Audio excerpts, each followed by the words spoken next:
This is the Storyworks Roundtable, where we have conversations about craft, because becoming a successful author begins with writing a great story. Hello and welcome to this week's Storyworks Roundtable. Today, Kathryn and I are talking about end hooks that fall at the end of a chapter, those moments that ensure the reader is going to jump the gap, as I like to say, between one chapter and the next instead of sliding that bookmark in. So, Kathryn, is this something that's challenging? Do you have it down? How are you feeling about chapter end hooks these days? I don't feel like I would say about any item in craft, I have it down. Okay.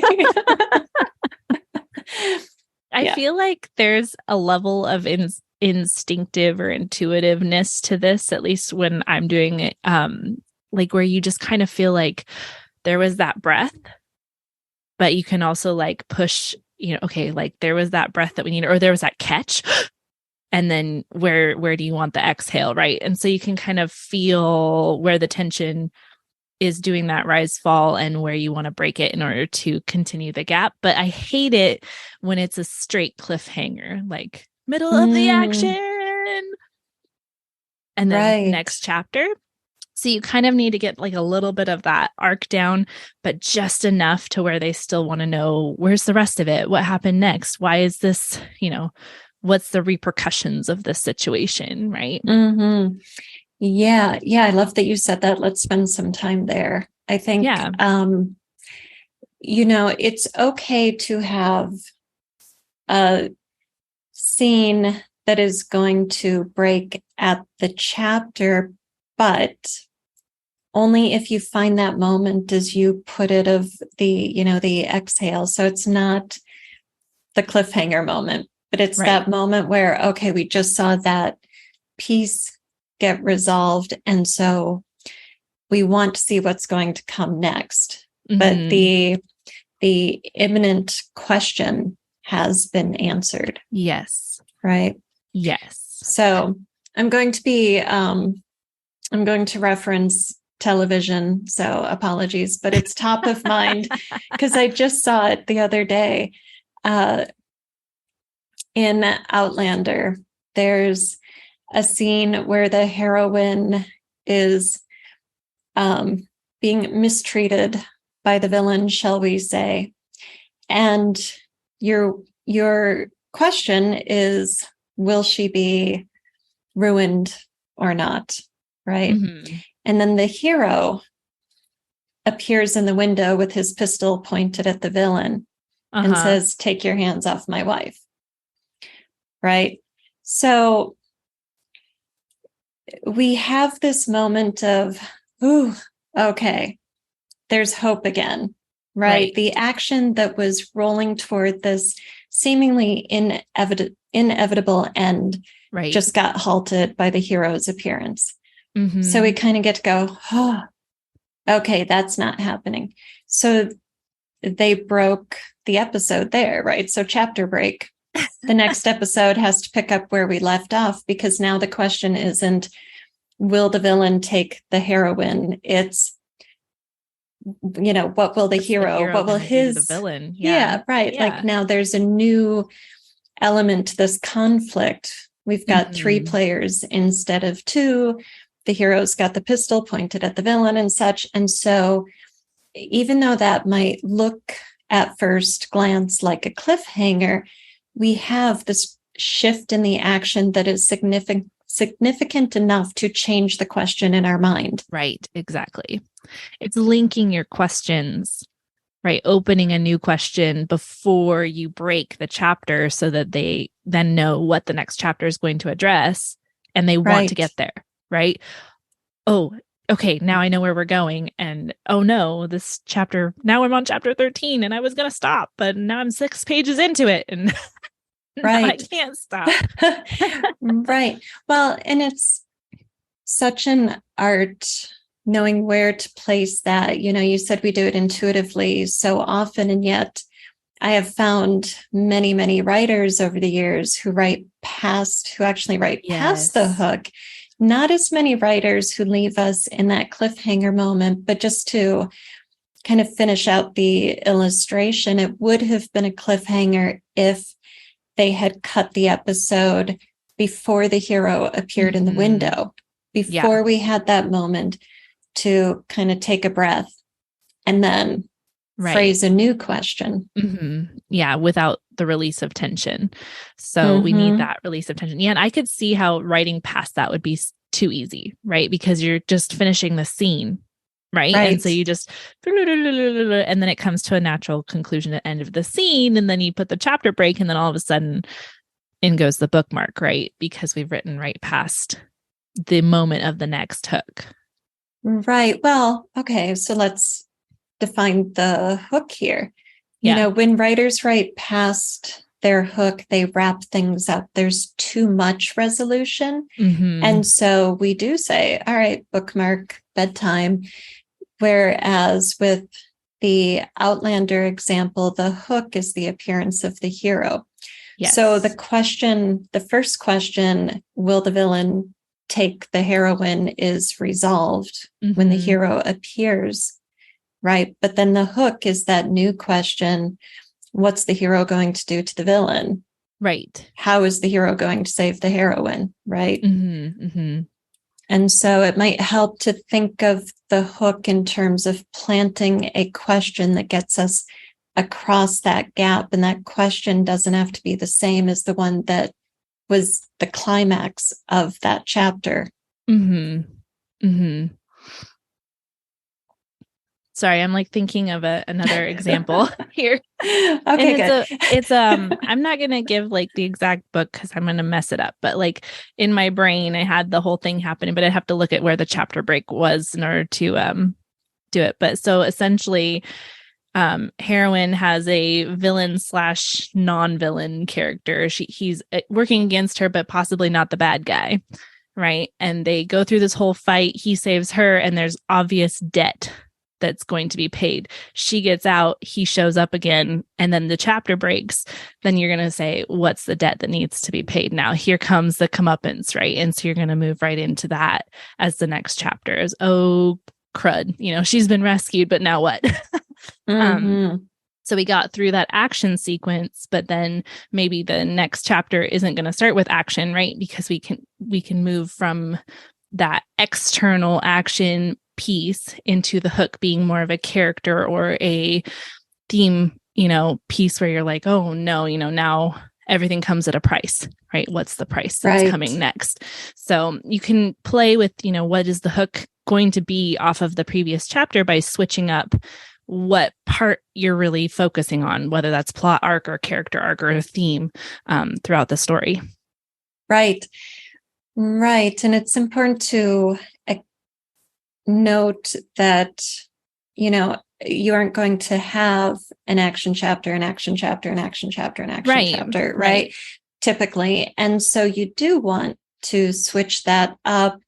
And just because you have an action-driven climax to one chapter doesn't mean the hook that is going to be effective and powerful and get the reader across that gap has to be on the same ground as the one you just finished. In fact, I think that would lead me as a reader to put the bookmark in, because I'd be like, oh, Lord, here we go again.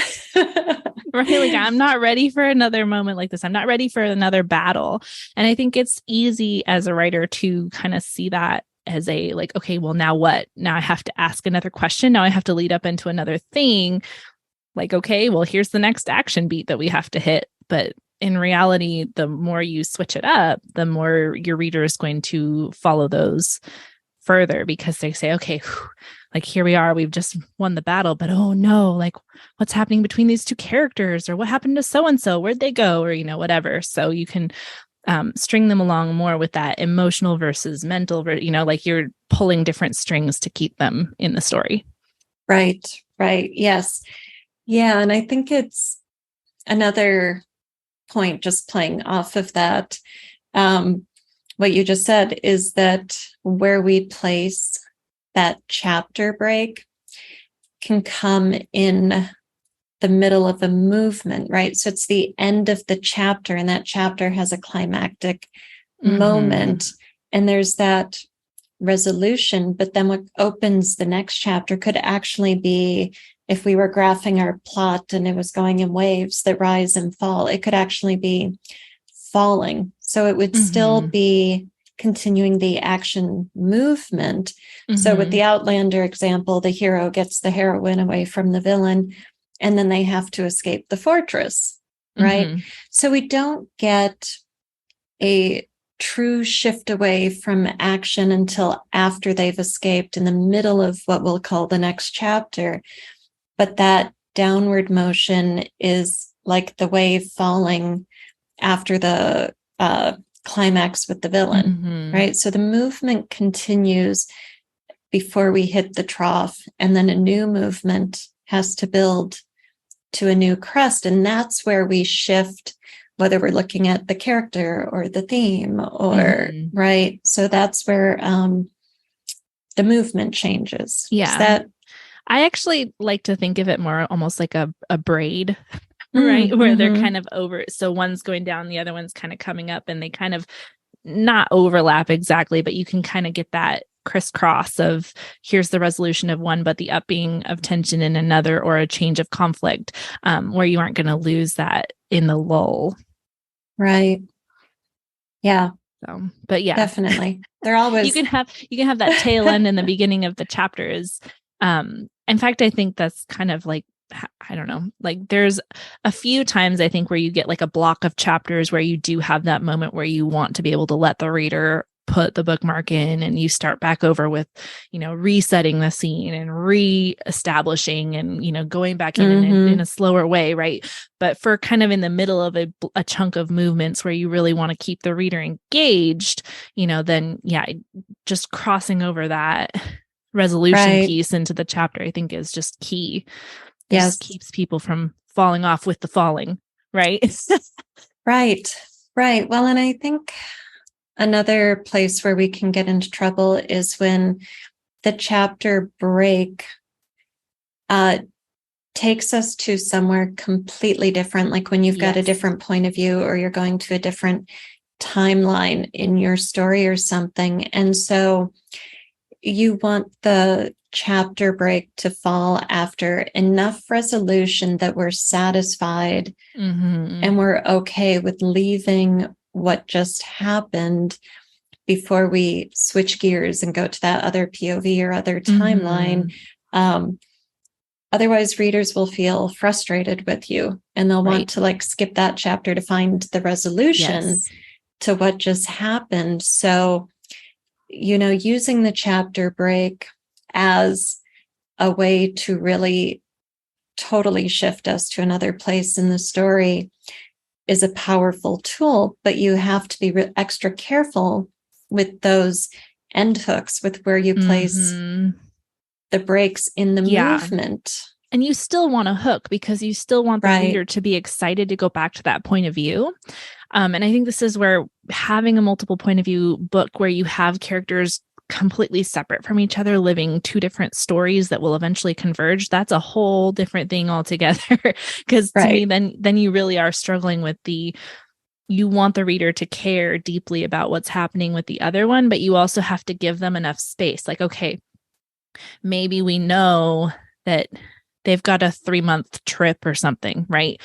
But they're heading towards something. So you're excited about what's coming, but you also know they're going to be okay for a little bit. Right. You usually give that reader that sense of, okay, I've got a moment. It's okay to switch over to this other character and see what they're doing.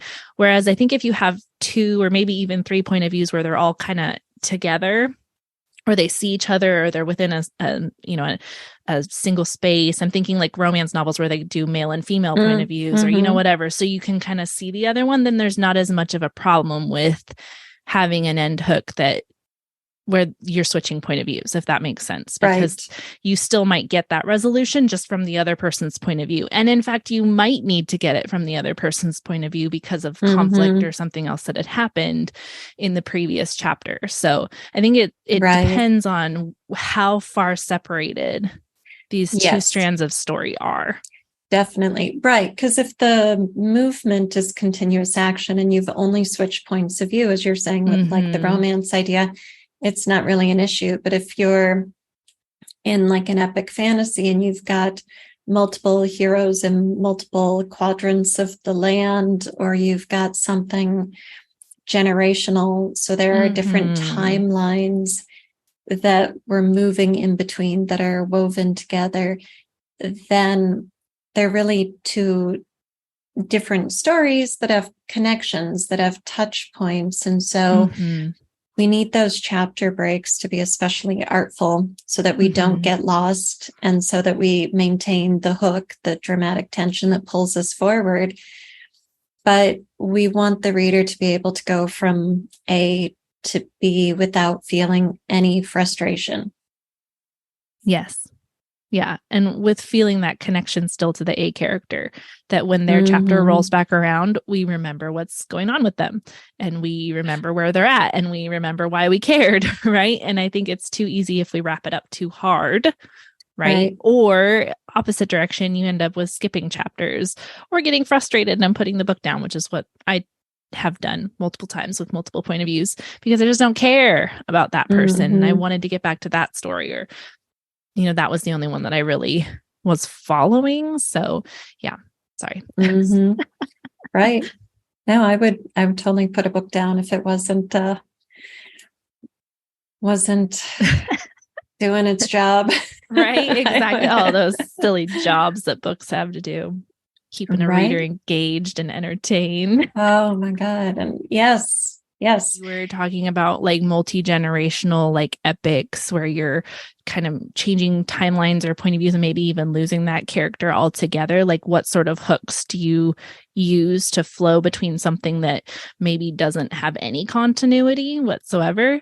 I'm thinking of the 100 Years of Solitude, or what was that other one that I'm now not going to remember? Something about clouds, where they literally have almost like parts, where you get like part one is in one area and with one set of people, and then part two is in a different timeline or a different set of people, and you're hooking across these chapters that may be the only, you know, relationship. Like 100 Years of Solitude is almost omniscient, right? So your narrator does the hooking rather than your, you know, your action or your character arcs or whatnot. It's your narrator bridging the gap between the two, you know, characters. Like, okay, we were talking about this person, but all of a sudden now we're bringing in the aunt right at the end of, you know, and then, okay, now what's going on with the aunt, and why do we care about the aunt, and what is she doing?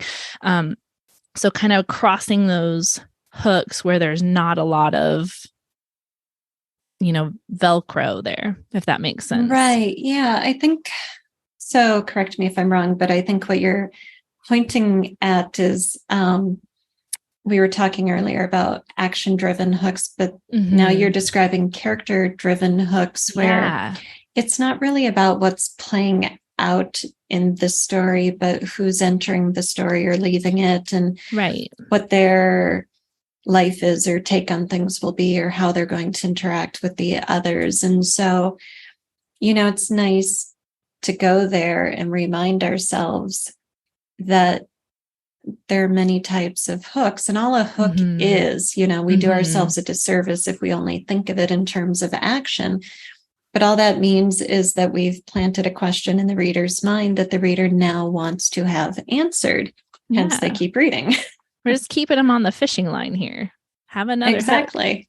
Yeah. Keep coming. Yeah.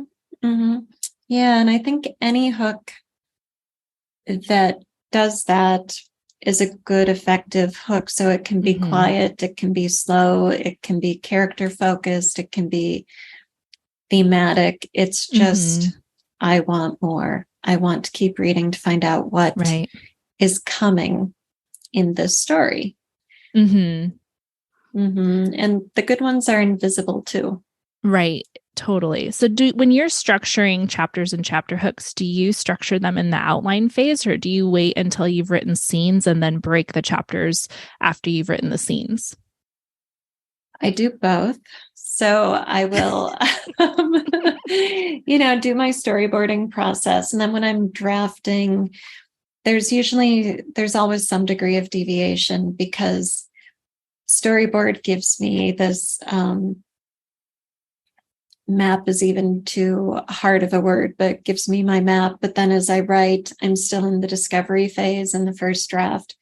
So then there's deviation, and then I'll usually go make a new storyboard after I've done the first draft for going forward and revision. And that's the one I really refer to organize things and go, okay, I mentioned this in chapter 3. Where's it? Right. So when I need to do the assessment part, so the first storyboard or outlining phase is discovery writing and, sets my compass, so to speak. But then I do a lot of back roads and twists and turns and such while I draft. And so in that sense, I'm doing it in both of those places in the first version of the storyboard. And then while drafting, and I think a lot of it is instinctive or intuitive or just years and years of experience writing. I wouldn't say I have to work hard at it, which doesn't mean I don't get it wrong sometimes, then do the assessment process and the revision process. But yeah, my latest outline I wrote pretty strictly scenes and chapters, right? And kind of broke it in along those lines. And I was realizing as I did that I probably would have to go back and fix the ends and the beginnings of chapters because they're pretty strictly broken by scenes at the moment. Just because I was looking more at movements rather than at hooks and things like that at the end, right? Sure. So I was looking more at complete movements and kind of grouping them according to how I thought they would fall. But I'm probably going to have to slide in at the end of every chapter and kind of make sure that it does what I want it to do, whether that is giving a straight like period, end of sentence, take a break moment, or if I want it to really have a strong hook across.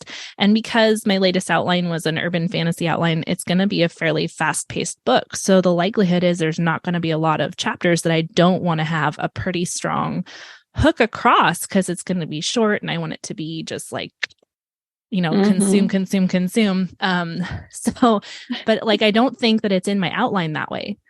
Which I think my outline is much more broken, right? Like little boxes that I'm going to have to fill in and then do a little bit more weaving together and merging, which I find interesting.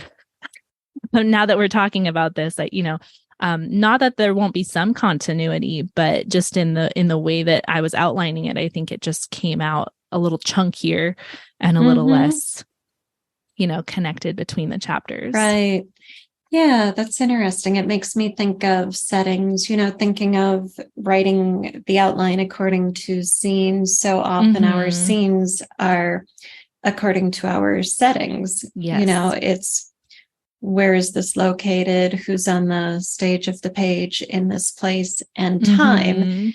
And then we have a scene break when we shift our place and time somewhere else. And so sometimes we want to put the chapter break within that piece of action or within that setting period, and then actually show the characters transitioning. And it might be a scene break within the next chapter, or it might be physical movement from one place to another. It just depends on what you're writing. But yeah, I think it's so easy, especially in the outlining phase, to think in terms of that set piece. Right? Yeah. Well, I think it was just easier in terms of like my scenes, to just kind of say this group of scenes accomplishes this task. Therefore, I'm going to give it a chapter heading.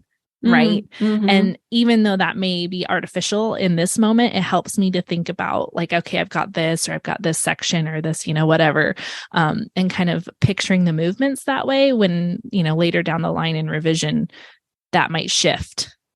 Right. Depending, because I think the chapters are much more like, I don't know what you call this. They're not as story driven. Like the scene is much more of like a story tool. The chapter is more like a writer's tool to be able to just like give you artificial boundaries within the story. Whereas the scene is much more driven by the story itself in terms of how long it is or where you are, or, what's going on. So, whereas I feel like with chapters, especially as you read, within the same genre, you start feeling a rhythm to, there's similar numbers of pages, or there's similar, like you get an idea of exactly kind of the boxes that writers want to use within that story that they've created, right? It's an artificial framework set on top of the story, a little bit more so than like a scene would be. Not that you can't use it effectively, right? Right. But right. I feel like that's more of a tool in my arsenal than like a story creating thing. I don't know. I don't know if that makes sense. It does make sense. I'm going to beg to differ a little bit, though. Yeah. I think when writers write to market, or when they're writing, a series, and you want that continuity from book to book to book, then you do have that, you're kind of calling it a framework that you're putting on top of the story in order to create that sense of familiarity in the reader, right? And that sense of pacing as well. Whereas when I write, my approach to scenes and chapters is always organic. So I feel like the story makes demands on me, and the story lets me know. So the style of the story and the narrative voice that it demands will shape how much description goes into each chapter and such, and how much action I need in the chapter versus something more reflective or subtle or whatever, And so one book might have a lot of 7-page chapters. That might be the average. It's never going to be formulaic, but let's call that the average, 7 to 10 pages. Another book might be looking at 15 to 20-page chapters. Yeah, exactly. It's the rhythm. And so not that one way is right or wrong or good or bad, but like your approach makes sense, right? When you're aiming for that type of continuity or genre specific writing, whereas the other approach is just to kind of let the book tell you what it needs, or the story. Yeah, I sort of feel like I think more in terms of story movement, in terms of scenes, and then I think I just use chapters to kind of group that, if that makes sense. So it's just an interesting thing that you can use it so different, and yet it's all the same. And to most people reading it, they probably wouldn't even really notice, because because we're so used to just seeing the chapter as, here comes the next thing, whatever that thing may be. So as a reader, if I'm enjoying a story, those things don't matter to me. The only time that I think I've ever like physically reacted to a chapter like existing was when it broke with what the rhythm of the book already was, right? So finding a chapter in the middle of a book that's 2 pages long, and you're like, wait a second, like what happened? Like I'm used to reading these chapters and, having to turn multiple pages before I see any sort of visual break, even if I'm not even recognizing that I'm seeing it, right? And then running across an anomaly, right? And using that to your advantage to call attention to something specific. But I don't think other than that, that I even pay attention to chapters, which is kind of what you want, especially if we're talking chapter end hooks, right? We don't want them to even clock that white space at the bottom or at the top of the page. We want them to just keep turning the page, which is also where I get frustrated with the cute little things you can put at the top of chapters. Like people will title their chapters or put quotes or things like that, where it breaks my attention out. Just beware, right? Author beware. If you're going to do something like that and you want to have a strong end hook on the end of your chapter, making them read a quote from a made up bard in the middle of the, action, or even a real quote, right? All of a sudden you've inserted a quote, or you've inserted a title, or you've inserted something in there underneath the number. It changes where you were coming from. It changes our visual perception and where our mind is focused, and we have to break out of the story to read it. It's going to change your end hook. Yeah, that's a really interesting point. I actually am using or planning to use epigraphs in the book I'm writing right now, because the epigraphs would all be historical quotes that would kind of clue the reader into like, oh, this bleep really happened. Right. But what you're saying is so true, that if you're striving for like a seamless transition from what's happening at the end of one chapter into what's happening at the next chapter, calling the reader's attention to something that is outside of the story, right, is going to break that.